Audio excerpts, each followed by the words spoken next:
abakozi barananiwe niko anje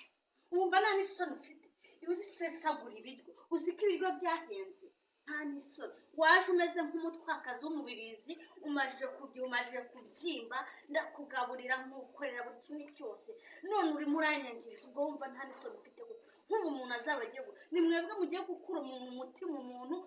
ntazaza agira impuhwe ntabwo ari waje umeze nawe wenda gupfa nka kondora none dore urimo uranyangiriza kubera iki koko nk'ubu umuntu azaba agira uzi ko ibiryo bihenze ariko no ku isoko uzi imboga ukuntu zirimo kugura uzi umuceri ukuntu urimo kugura nta n'isoni urarya ukagarama ukumva nyine ibintu byageze umva amafaranga kuyakorera arambuye n'undi munsi ntiyame guhera uno munsi ibiryo niyongera kubisesagura wabyumvise neza ibiryo niyongera kubisesagura izaza nkukata kimwe cya kabiri ntabwo ibi nabyihangane iyi niyo oningi ya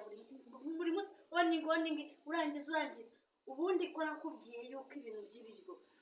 hari ubwo nkubuze ibiryo hari ubwo nkubuze uburenganzira kubera iki kubera icyo ushaka kundakaza ubu bwa mbere n'ubwa nyuma ubakoze ibintu mwihaye gusesagura mbe umuntu abahaye liberite mukongeraho ubutumwa na ngendo kubera iki mwagiye mukoresha ingano zanyu ko umuntu aba ari bubahembe ngo mwarangiza mukaziga muvuga ngo turabagome se gute mutuzuza inshingano zanyu mukaca umunsi ntiyame n'undi munsi warimo ubu bwa mbere n'ubwa nyuma nta yindi oningi nzongera kuguha umuntu ava mu kazi ananiwe ariko